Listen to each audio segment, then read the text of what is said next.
Good Saturday morning. Let's jump right into another episode of the Spot It Pod. So there was some news on Friday. The Spurs announced some different injury updates for a few players on the roster. Two players who are expected to be in their core rotation.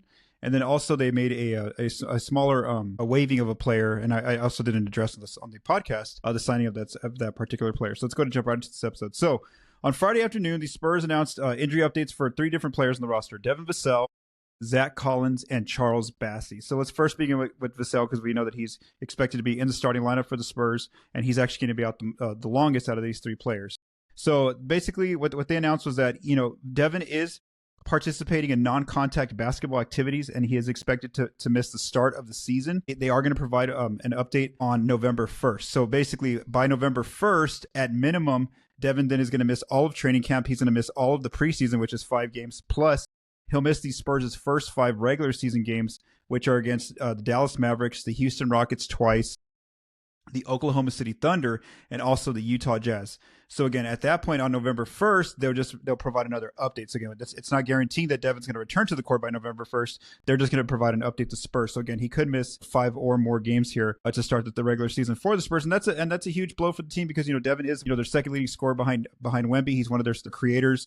One of their best shooters out of the perimeter, and he's one of those players who's expected to make another leap in this coming season. So that is a huge injury issue for San Antonio, at least to start the season. Luckily for them, he's not out for the full season. He's gonna make his return a few weeks into the season. So it's unfortunate though that he does have to begin the season on the injured list. So what happened to Devin? Basically, he underwent off-season surgery on a stress reaction of the third metatarsal head on his right foot, where he had to miss the final 8 games of last season. So again, it was an injury dating back from last season that he had some surgery on, and now he has to miss some games here to begin the regular season of the new season for the Spurs. And I'll talk more about who's going to possibly fill Devin's position here in a little bit in the same segment.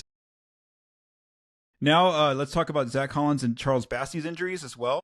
So Zach Collins, according to the Spurs, he has been cleared for all basketball activities, and according to the team, he's also expected to be available for the Spurs' season opener against Dallas on October 24th. So again, basically the Spurs are saying here that Zach's he's going to miss training camp, he's going to miss the 5 preseason games, but he should be ready to go by opening night, which is October 24th. And Collins as well, he's returning from an injury from last season where he had a dislocated shoulder injury that did require surgery as well.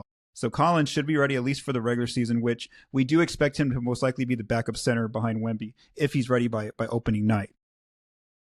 And then lastly, Charles Bassey, who the Spurs re-signed this offseason. According to the Spurs, here's what they say, that he's ramping up progressively to live play, and he too is expected to be ready for October 24th season opener against Dallas.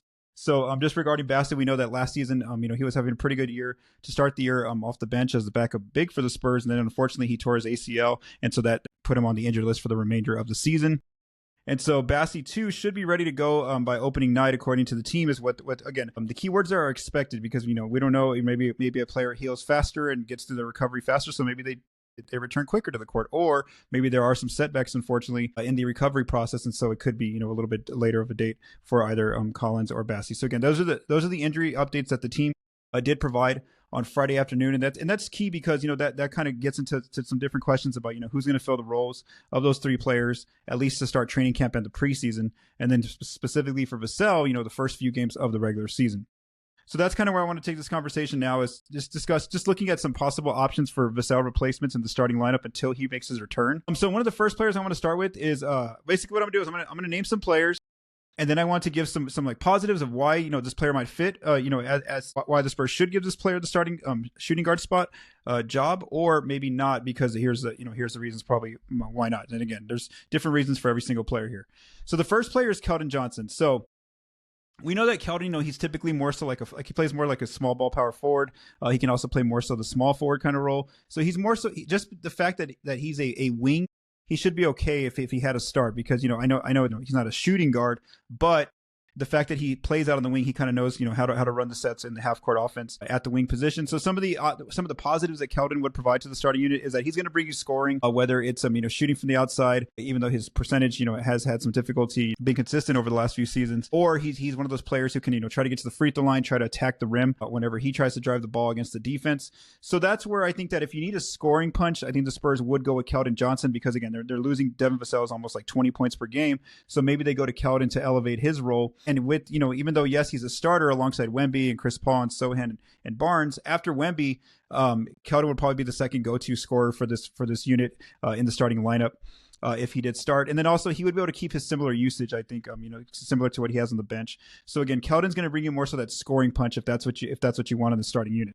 One of the questions, though, if you start Keldon, is that who's going to be that go-to player off the bench, because then now you're taking Keldon out of the bench lineup, and so now it's going to be that's going to fall on the shoulders of some of the other players who are on the bench to try to produce points off the bench consistently, or those 5 players that come off kind of working together to try to score or to equate those 14 to 15 points that Keldon can provide each night off the bench.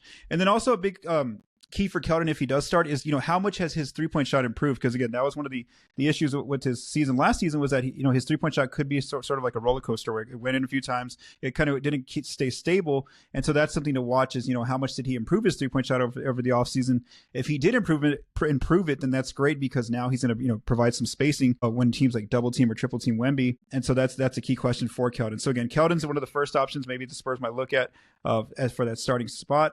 Another player who could get the starting spot potentially is Stephon Castle, the rookie that the Spurs drafted with the 4th overall pick. What is Castle going to bring? First of all, the positives. He's going to bring lockdown perimeter defense. We saw some of that in summer league. If you watched him in college at UConn, he could, he can guard a lot of different offensive players out on the perimeter. So that's one thing that it's going to look like an NBA ready skill right away that he's going to bring to the court. So again, if they want a better defender out there, out of the 4 players I'm going to name, he's the best perimeter defender coming in that the Spurs could put out there. Plus, even though they will have Chris Paul starting, running the point guard and running some pick and rolls at Wemby, they can also have Castle, who showed in summer league that he's shown some comfortability running the pick and roll at the NBA level. Again, it was summer league, but right now he did look pretty comfortable out there, and so that could be that gives the Spurs another ball handler. He's going to be able to hold the ball, bring it up, initiate some half court offense, and that's something where he can get that experience as well. Being a point guard, playing alongside Chris Paul, that way Paul doesn't always have to initiate the offense for the team. Maybe Stephon Castle could do that. And then some other positives is that it is going to give him some early experience as a starter, because, had Devin been healthy, I expected, Devin to be the 2, Harrison Barnes the 3, Sohan the 4, and then Wemby the 5, and Chris Paul the 1. That meant Stephon Castle is most likely going to come off the bench if that's how Coach Pop went with the lineups. Well, now, if he gets a starting job, at least for a few weeks while Devin's recovering, then that at least gives him the experience of seeing, what does it take at the NBA level to start a game? How do you have to be mentally prepared? How do you have to be ready for this? How do you, figure out your matchups? Those kind of questions he can kind of look at early on and kind of get that experience, so that when Devin comes back, Devin would obviously take his starting spot back.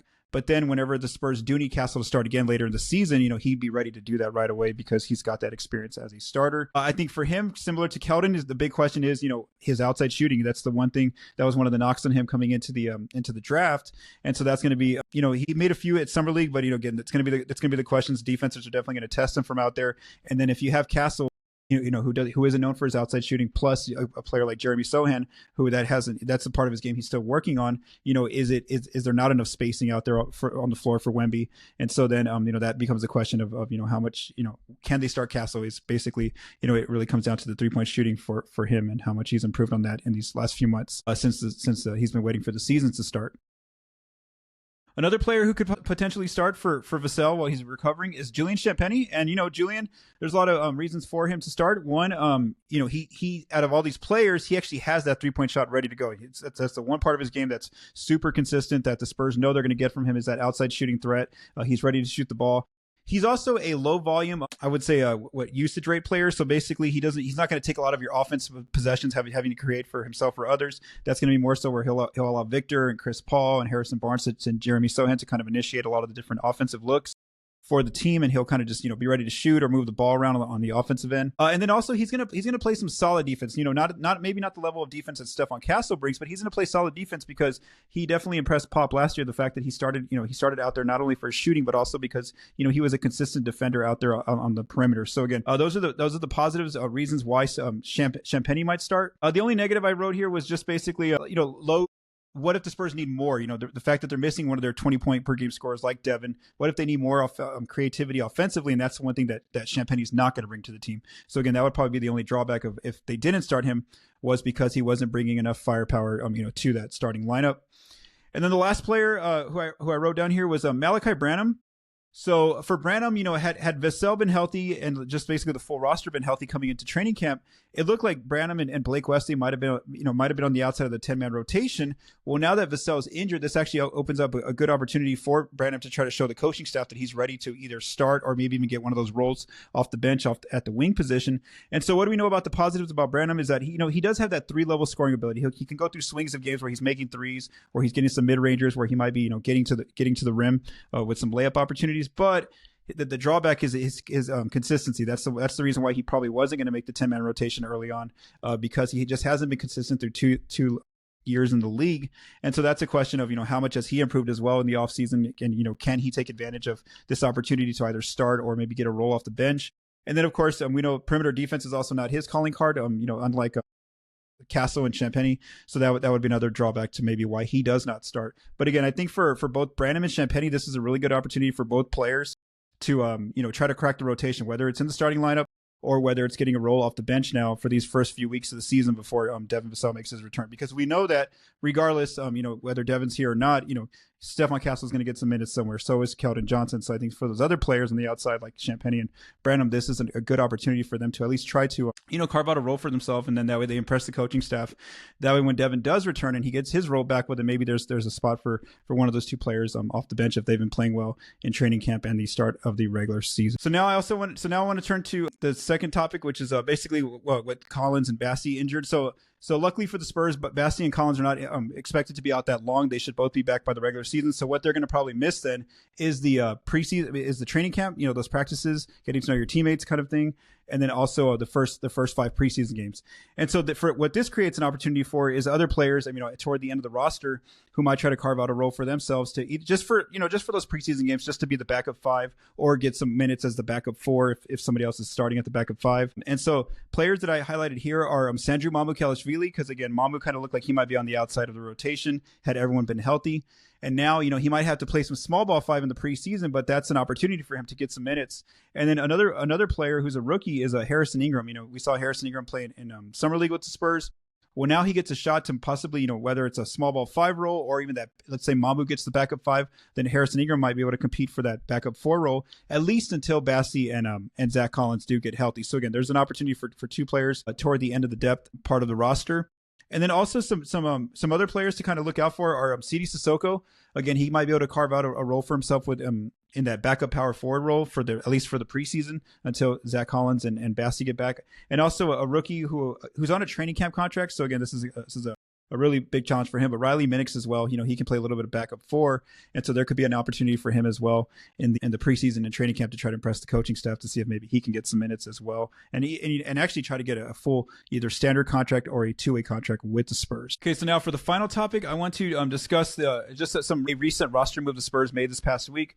So on Monday, the Spurs signed Jameer Nelson Jr. to a training camp contract.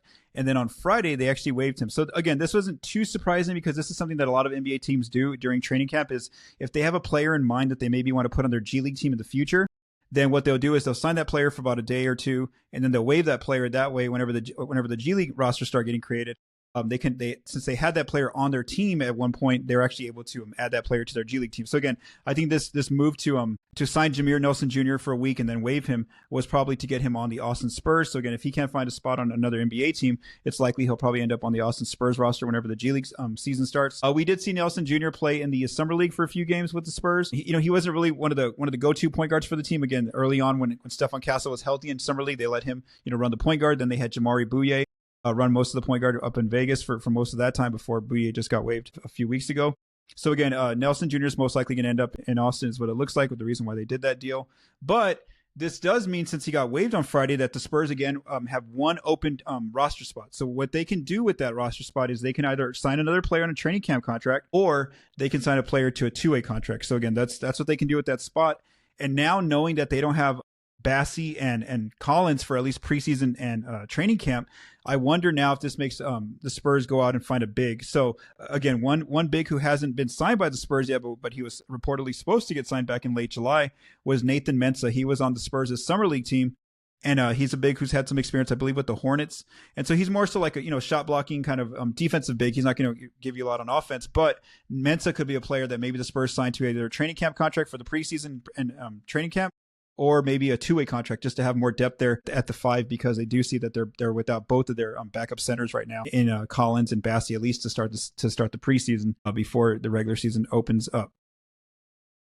So that kind of wraps up this episode. Again, it was just a quick one, just to kind of provide some updates on the injury updates that the Spurs mentioned here.